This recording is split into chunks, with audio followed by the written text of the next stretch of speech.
నమస్కారం NSTV news కి స్వాగతం. నా పేరు సంధ్య. ముందుగా వార్తల్లోని ముఖ్యాంశాలు.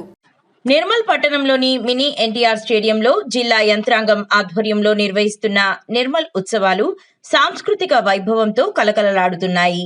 జానపద నృత్యాలు, సంగీత ప్రదర్శనలు, నిర్మల్ హస్తకళల స్టాళ్లు సందర్శకులను ఆకట్టుకుంటున్నాయి. వేలాది మంది ప్రజలు ఉత్సవాలకు తరలి వస్తుండగా వినోదం, ఆహార ఏర్పాట్లు ప్రత్యేక ఆకర్షణగా నిలుస్తున్నాయి. అధికారుల పర్యవేక్షణతో పాటు పోలీసు బందోబస్తు ఏర్పాటు చేశారు. ఉత్సవాలను విజయవంతం చేయాలని జిల్లా యంత్రాంగం కోరింది.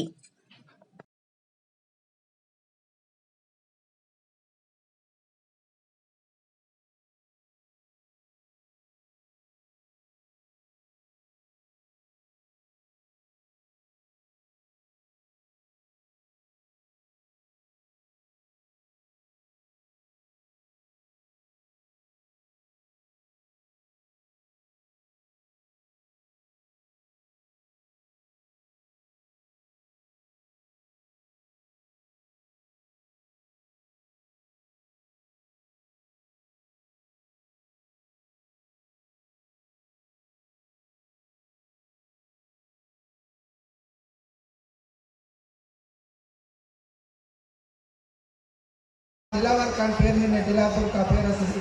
మన ప్రాంతంలో అత్యంత చారిత్రక ప్రదేశము, శాసన ఆధారాలు కలిగిన ప్రదేశం ఏంటంటే దిలార్పూర్. దిలార్పూర్ కంటే ముందు మనకు ఎటువంటి శాసన ఆధారాలు లేవు. అత్యంత ప్రాచీనమైన ప్రదేశాలు దిలార్పూర్ చాలా గొప్పది. ఇది నిర్మల్కు సంబంధించిన దస్తు. అటువంటి నిర్మల్ పట్టణంను శ్రీనివాసరావు ఎంతో అభివృద్ధి చేస్తాడు. అతడు పరిపాలిస్తున్న కాలంలో అతడి యొక్క నివాసము కిల్లాకోట, ఇక్కడికి వెళ్ళి కనిపిస్తుంది కిల్లాకోట అతడి యొక్క నివాసనము. ఈ చైని గేటు, ఈ చుట్టూ కర్టెన్ వాల్ కోట కూడా నిర్మించినప్పుడు 2 ద్వారాలు మాత్రమే ఉండేవి. ఒకటి చైని గేటు, ఒకటి బంగల్పేట ఒక ద్వారము. ఈ చైని కాలనీ ఉంటాయి. చుట్టూ వాళ్ళు కాంపౌండ్ నిర్మించుకొని లోపల ఇండ్లను కట్టుకుంటారు.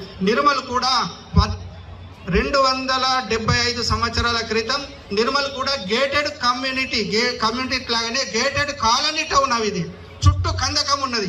5 కిలోమీటర్ల 300 అంటే 5 కిలోమీటర్ల 300 మీటర్ల చుట్టూ కొలతతోటి ఒక మొత్తం కర్టెన్ వాళ్ళు గోడను నిర్మించుకున్నారు. ఆ గోడ మధ్యలో నిర్మల్ పట్టణం ఉంది.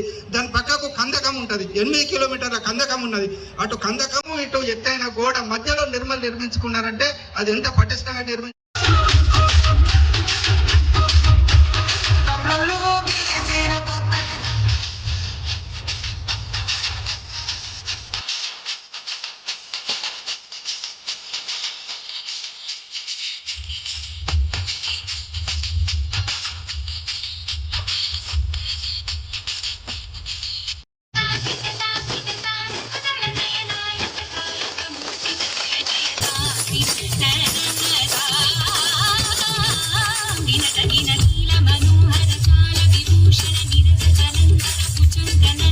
నీరజ తడాగ అతిగ మృదుల పద నిపట